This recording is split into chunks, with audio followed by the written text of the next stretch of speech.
PM Modi આજે મહારાષ્ટ્રના પ્રવાસે કર્યો હતો અને કાલારામ મંદિરમાં પૂજા અર્ચના કરી હતી। પીએમ મોદીના રોડ શોમાં સેંકડો લોકો ઉમટ્યા હતા અને પીએમ મોદી નાસિકના કાલારામ મંદિર ગયા હતા અને વડાપ્રધાનને કાલારામ મંદિરમાં ભગવાન રામના દર્શન પણ કર્યા હતા। આ પછી પીએમ મોદીએ પ્રાર્થના કરી હતી અને આ વર્ષ 27માં રાષ્ટ્રીય યુવા મહોત્સવના આયોજનની જવાબદારી મહારાષ્ટ્રને સોંપવામાં આવી છે। અયોધ્યામાં 22મી જાન્યુઆરીએ યોજાનાર ભગવાન શ્રીરામની પ્રાણ પ્રતિષ્ઠાના કાર્યક્રમમાં હાજર નહીં રહેવાનો નિર્ણય કોંગ્રેસ માટે મહામૂર્ખામી સાબિત થશે કે ફાયદાકારક સાબિત થશે તેની ચર્ચા ચાલી રહી છે।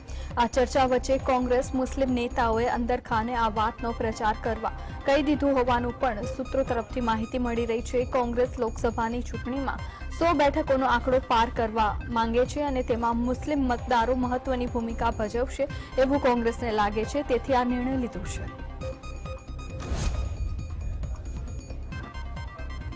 Human Rights Watch World Report 2024માં ભારત સરકાર ઘણા તીક્ષ્ણ આરોપો લગાવ્યા છે અને રિપોર્ટમાં સરકાર ઉપર ધાર્મિક લઘુમતીઓને નજરઅંદાજ કરવાનો આરોપ લગાવવામાં આવ્યો છે। હ્યુમન રાઇટ્સ વોચે લખ્યું છે કે ભારત વૈશ્વિક નેતૃત્વનું ગૌરવ ધરાવે છે, પરંતુ લોકશાહી દેશમાં અધિકારોનું સન્માન કરવા અંગે ભારત સરકારનું વલણ નબળું રહ્યું છે। વર્લ્ડ રિપોર્ટ 2024માં લખવામાં આવ્યું છે કે ભારતમાં છેલ્લા 2023ના વર્ષમાં માનવ અધિકારનું દમન કરવામાં આવ્યું છે અને લોકો પર અત્યાચારની ઘણી ઘટનાઓ પણ સામે આવી છે। વડાપ્રધાન નરેન્દ્ર મોદીએ શુક્રવારે રામ મંદિરના અભિષેક પહેલા જ એક ઓડિયો સંદેશ જાહેર કર્યો હતો, જેમાં તેમણે કહ્યું છે કે 11 દિવસની વિશેષ વિધિ શરૂ કરવામાં આવી રહી છે। પીએમએ કહ્યું છે કે આ શુભ અવસરના સાક્ષી બનવા માટે તેઓ ભાગ્યશાળી છે અને અયોધ્યામાં બની રહેલા ભવ્ય રામ મંદિરનો અભિષેક 22 જાન્યુઆરીએ થવા જઈ રહ્યો છે અને ધ્યાનમાં રાખીને હું આજથી 11 દિવસની વિશેષ વિધિ શરૂ કરી રહ્યો છું। હું તમામ લોકો પાસેથી આશીર્વાદ માંગુ છું અને આ સમયે મારી લાગણીઓને શબ્દોમાં વ્યક્ત કરવી ખૂબ જ મુશ્કેલ છે, પરંતુ મેં મારા તરફથી પ્રયાસ કર્યો છે। ભાજપે લોકસભાની ચૂંટણી માટેના અભિયાનનો જોરશોરથી પ્રારંભ કરી દીધો છે। અત્યાર સુધીના દાવા છે કે ભાજપે અત્યારથી જ 80 ઉમેદવારોને ટિકિટ કાપી નાખવાનું નક્કી કરી નાખ્યું છે।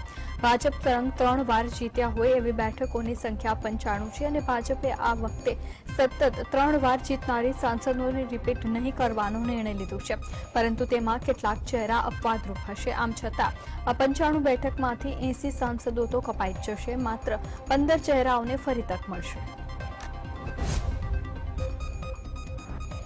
પશ્ચિમ બંગાળમાં ફરી એકવાર ઈડીએ કાર્યવાહી કરી છે, જેમાં તૃણમૂલ કોંગ્રેસ નેતા સુજીત બોસની સાથે ધારાસભ્ય તપાસ રોયના ઠેકાણો પર દરોડા પાડવામાં આવ્યા હતા। ઉલ્લેખનીય છે કે થોડા દિવસો પહેલા સ્ટેશન કૌભાંડ બાબતે દરોડા દરમિયાન ઈડીના અધિકારીઓ પર હુમલો કરવામાં આવ્યો હતો, જેમાં કેટલાક અધિકારીઓ ઈજાગ્રસ્ત થયા હતા, જે બાદ રાજકારણ ગરમાયું છે। પશ્ચિમ બંગાળમાં કોંગ્રેસ અને તૃણમૂલ કોંગ્રેસ વચ્ચે બેઠકોની વહેંચણીની શક્યતા વધુ બંધ પડી ગઈ છે, જ્યારે ટીએમસીએ સંકેત આપ્યો છે કે કોંગ્રેસની 5 સભ્યોની રાષ્ટ્રીય જોડાણ સમિતિને નહીં મળે। ટીએમસીના સૂત્રોનું જણાવવું છે કે પાર્ટીએ કોંગ્રેસને પોતાનો પ્રસ્તાવ પહેલેથી જ પહોંચાડી દીધો છે। કોંગ્રેસની પેનલમાં અશોક ગેહલોત, ભૂપેશ બધેલ, મુકુલ વાસનિક, સલમાન ખુરશીદ અને મોહન પ્રકાશ જેવા નેતાઓનો સમાવેશ થાય છે। દિલ્હી એનસીઆરમાં ઠંડીના પગલે લોકોને ઘરની બહાર નીકળવું મુશ્કેલ બન્યું છે। ઘણા વિસ્તારોમાં ગાઢ ધુમ્મસ અને ઝાકળના પગલે સ્થિતિ વધુ ખરાબ બની છે। આગામી 2 દિવસમાં ઠંડીમાં વધુ વધારો થવાની હવામાન વિભાગે આગાહી કરી છે। હાલમાં દિલ્હી એનસીઆરમાં શિયાળાની કોઈ રાહત નથી અને હવામાન વિભાગ અનુમાન મુજબ આગામી 2 દિવસમાં તાપમાન 2 ડિગ્રીનો વધારો થઈ શકે છે। ગાઢ ધુમ્મસના પગલે રેલ મુસાફરી પર પણ અસર પડી રહી છે। ઇઝરાયલ અને હમાસ વચ્ચેની ભીષણ લડાઈમાં ગાઝાના લોકો સૌથી વધુ પીડા સહન કરી રહ્યા છે। યુદ્ધનું મેદાન બની ગયેલું ગાઝા શહેર આજે ઢાલ ઉપર છે અને સર્વત્ર વિનાશના દ્રશ્યો સ્પષ્ટપણે જોઈ શકાય છે। ઇઝરાયલના હુમલામાં ગાઝાનો મૃત્યુઆંક 23,000ને પાર થઈ ગયું છે। પેલેસ્ટિયનો પોતાનો જીવ બચાવવા માટે અન્ય દેશોમાં શરણ લઈ રહ્યા છે। સંસદનું બજેટ સત્ર 31 જાન્યુઆરીએ શરૂ થશે અને મોદી સરકારના બીજા કાર્યકાળનું આ છેલ્લું બજેટ સત્ર હશે। સૂત્રોનું માનીએ તો આ સત્ર 9 ફેબ્રુઆરી સુધી ચાલશે અને રાષ્ટ્રપતિ દ્રૌપદી મુર્મુ 31મી જાન્યુઆરીએ સંસદના બંને ગૃહોને સંબોધિત કરશે। આ પછી 1 ફેબ્રુઆરીએ નાણામંત્રી નિર્મલા સીતારમણ વચગાળાનું બજેટ રજૂ કરશે। લોકસભા ચૂંટણીને ધ્યાનમાં રાખીને મોદી સરકાર આ વચગાળાના બજેટમાં મહિલાઓ અને ખેડૂતોને લગતી મોટી જાહેરાત કરી શકે છે। દિલ્હી, એનસીઆર, પંજાબ, જમ્મુ કાશ્મીર સહિત ઉત્તર ભારતના ઘણા ક્ષેત્રોમાં ભૂકંપના ઝાટકા અનુભવાયા હતા। ભૂકંપના આંચકા લાંબા સમય સુધી અનુભવાયા હતા અને ભૂકંપ આવતા જ લોકો ઘર અને ઓફિસની બહાર દોડી ગયા હતા। કોઈ જાનહાનિના નુકસાનના સમાચાર પ્રાપ્ત થયા નથી। ભૂકંપનું કેન્દ્ર અફઘાનિસ્તાનના ફૈઝાબાદમાં હતું અને હિન્દુકુશ ક્ષેત્રમાં રિક્ટર સ્કેલ ઉપર તેની તીવ્રતા 6.2 હતી। મણિપુરની સ્થિતિ વિશે વાત કરતા આર્મી ચીફ જનરલ મનોજ પાંડેએ જણાવ્યું છે કે પ્રદેશમાં સુરક્ષા દળોને સ્થાનિક વહીવટી તંત્રને મદદરૂપ થવા માટે તૈનાત કરવામાં આવ્યા હતા અને આસામ રાઇફલ્સ અને ઘણા અન્ય સુરક્ષા દળોની ટીમે હિંસાની સ્થિતિમાં સંયમ દર્શાવ્યું છે। જ્યારે ઉગ્રવાદી અને આતંકવાદી સંગઠન તરફથી ઉશ્કેરણી કરવામાં આવી છે ત્યારે અમે કાર્યવાહીમાં ખૂબ જ ધ્યાન રાખી રહ્યા છીએ જેથી કરીને લોકોની જાનહાનિ વધુ ન થાય।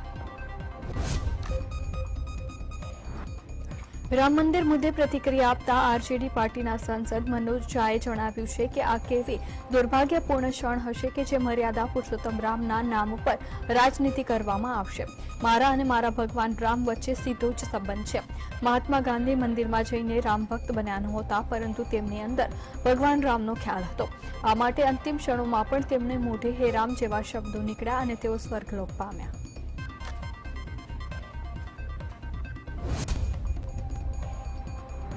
આસામના મુખ્યમંત્રી હિમંતા બિસ્વા શર્માએ જણાવ્યું છે કે પહેલા ગુજરાત અને ઉત્તરાખંડ યુસીસી કાયદો લાવશે અને ત્યારબાદ તેમાં કેટલાક સંશોધનો બાદ આસામ આ કાયદો લાગુ કરશે। હું ઉત્તરાખંડના યુસીસી બિલને લાગુ થવાની રાહ જોઈ રહ્યો છું। ઉત્તરાખંડના બિલમાં કેટલાક સંશોધનો કરીને આસામની સ્થિતિ પ્રમાણે નવા યુસીસી કાયદો અમલમાં મૂકીશું। પ્રદેશમાં અમે બાળ લગ્ન બહુપત્નીત્વ ઉપર કાર્યવાહી કરી રહ્યા છીએ। યુસીસી બિલમાં અમે આદિવાસી સમુદાયને બાકાત રાખીશું।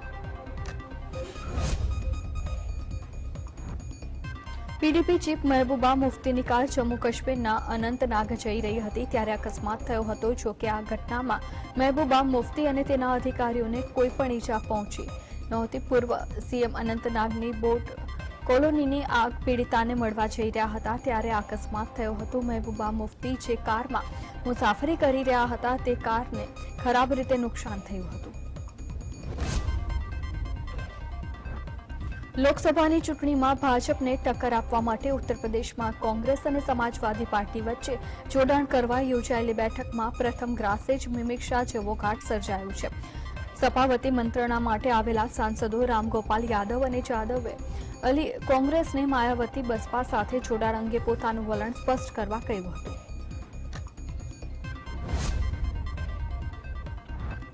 સાંસદ કાર્તિક ચિદમ્બરમે ઇલેક્ટ્રોનિક વોટિંગ મશીન બરાબર હોવાનું કહ્યું હતું અને તો કોંગ્રેસ તેમને નોટિસ ફટકારીને જવાબ માંગ્યો છે। કોંગ્રેસની શિસ્ત સમિતિના ચેરમેન કે.આર. સ્વામીએ કાર્તિકની 7 દિવસમાં જવાબ આપવા માટે કહ્યું છે। કાર્તિકે કહ્યું છે કે પોતે 1996થી એજન્ટ તરીકે ઉમેદવાર તરીકે ચૂંટણી પ્રક્રિયામાં સામેલ છે। કોંગ્રેસ હાઈકમાન્ડે અયોધ્યામાં 22 જાન્યુઆરીએ યોજાનાર ભગવાન શ્રીરામની પ્રાણ પ્રતિષ્ઠાના કાર્યક્રમમાં હાજર નહીં રહેવાનો નિર્ણય કર્યો છે। તેના પગલે કોંગ્રેસ નેતા સ્પષ્ટ રીતે નારાજગી વ્યક્ત કરી રહ્યા છે।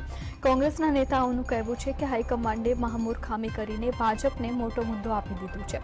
ગુજરાત કોંગ્રેસના ઘણા નેતાએ સોશિયલ મીડિયા ઉપર પોસ્ટ મૂકીને આ નિર્ણયની ચાટકડી પણ કાઢી અને બીજા ઘણા નેતાઓએ મલ્લિકાર્જુન ખડગેને ફોન કરીને આ નિર્ણય અયોગ્ય હોવાનો બળાપો પણ કાઢ્યો છે।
ગુજરાતના રાજકારણમાં ફરીથી મોટી નવાજૂનીના એંધાણ દેખાઈ રહ્યા છે। રાજકીય સૂત્રોના જણાવ્યા પ્રમાણે 3 અપક્ષ ધારાસભ્યો ક્યારે પણ રાજીનામું આપી શકે છે। બાયડના ધારાસભ્ય ધવલસિંહ ઝાલા, ધાનેરાના ધારાસભ્ય માવજી દેસાઈ તથા વાઘોડિયાના ધારાસભ્ય ધર્મેન્દ્રસિંહ વાઘેલા અપક્ષ તરીકે ચૂંટાયા હતા। આ ત્રણેય નેતા પહેલા ભાજપ સાથે જોડાયા હતા અને ભાજપે ટિકિટ નહીં આપતા અપક્ષ ચૂંટણી લડ્યા હતા।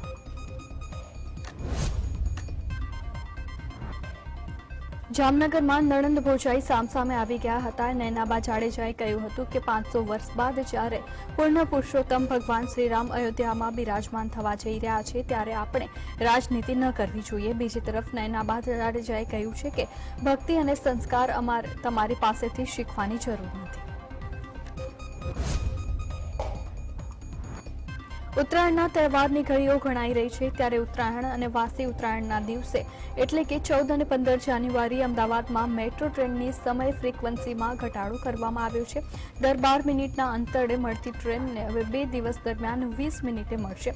તહેવારના દિવસે રજા હોવાથી મુસાફરો મેટ્રોની મુસાફરી ઓછી કરતા હોય છે, જેને લઈને મેટ્રોના વહીવટીતંત્ર દ્વારા મહત્વપૂર્ણ નિર્ણય લેવાયો છે।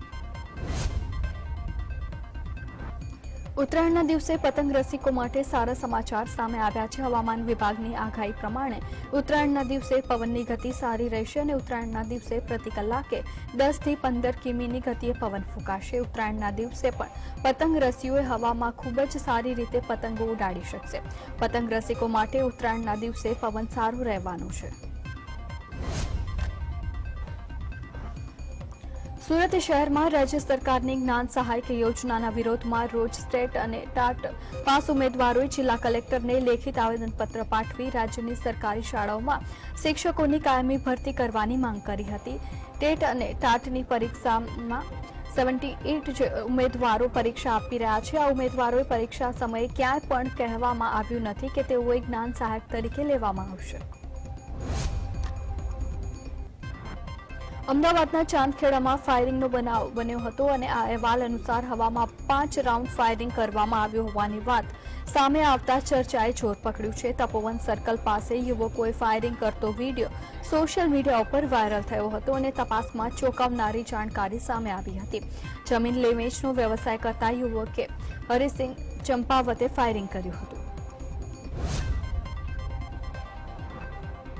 સ્વચ્છતા સર્વેક્ષણમાં સમગ્ર દેશમાં સુરતે ડંકો વગાડ્યો છે। સ્વચ્છતામાં પ્રથમ ક્રમાંક આવતા સુરતના લોકોમાં ખુશીનો માહોલ જોવા મળી રહ્યો છે। એવોર્ડ મેળવીને દિલ્હીથી સુરત એરપોર્ટ આવી પહોંચેલા મેયર અને પાલિકા કમિશનરનું સ્વાગત કરવામાં આવ્યું હતું। સુરત એરપોર્ટ ખાતે કિન્નર સમાજ આગેવાનો સહિત અન્ય સંસ્થાના લોકોએ પુષ્પગુચ્છ આપી સ્વાગત કર્યું હતું।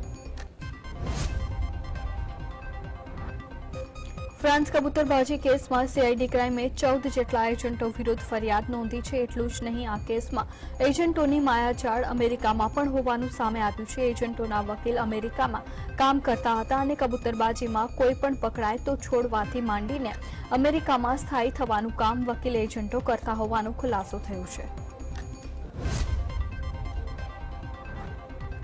સુરત શહેરમાં 17 જેટલી જગ્યાઓ પરથી પાલિકાના આરોગ્ય અને ફૂડ વિભાગ દ્વારા નીરાના 21 નમૂના લેવામાં આવ્યા હતા, જે પૈકી 16 નમૂના ફેલ થઈ ગયા હતા।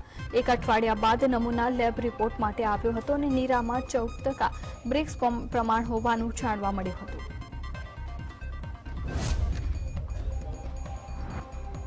બનાસકાંઠા દિયોદર એપીએમસીના ચેરમેન રાજીનામું આપ્યું છે। ઈશ્વરભાઈ તરીકે ભાજપ મોવડી મંડળના આદેશથી જિલ્લા ભાજપ પ્રમુખે રાજીનામું આપ્યું હતું। મહત્વનું છે કે ભાજપના મેન્ડેટ પર ઈશ્વરભાઈ તરત ચેરમેન બન્યા હતા।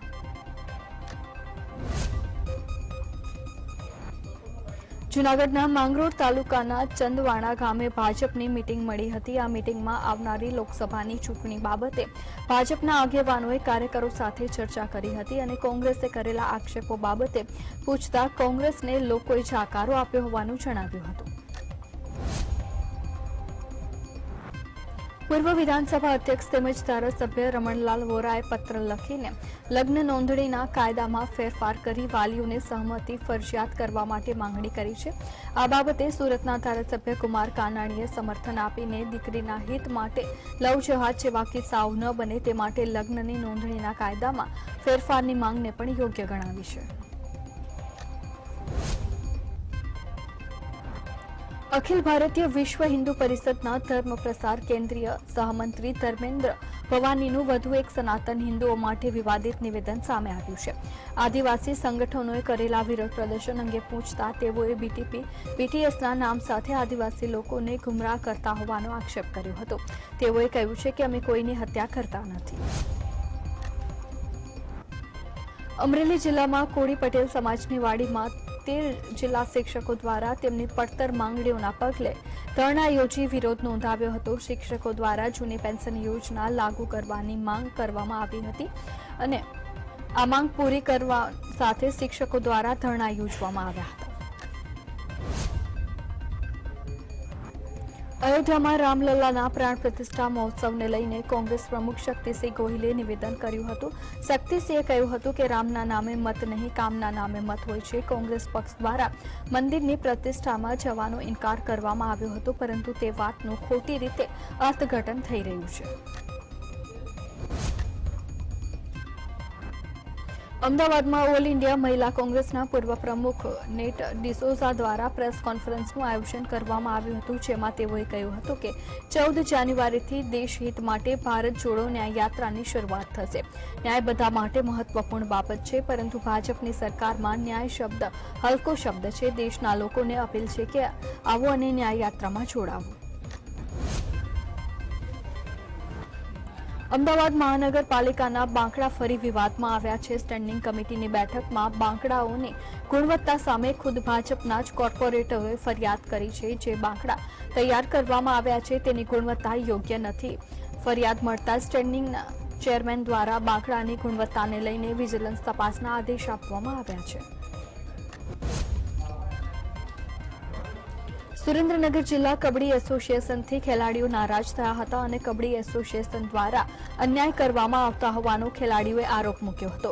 સુરેન્દ્રનગર જિલ્લા કક્ષાની કબડ્ડીની રમતના સિલેક્શનમાં અન્ય જિલ્લાના રમતવીરોનું સિલેક્શન કરવામાં આવતો હોવાનો આરોપ પણ મૂકવામાં આવ્યો છે।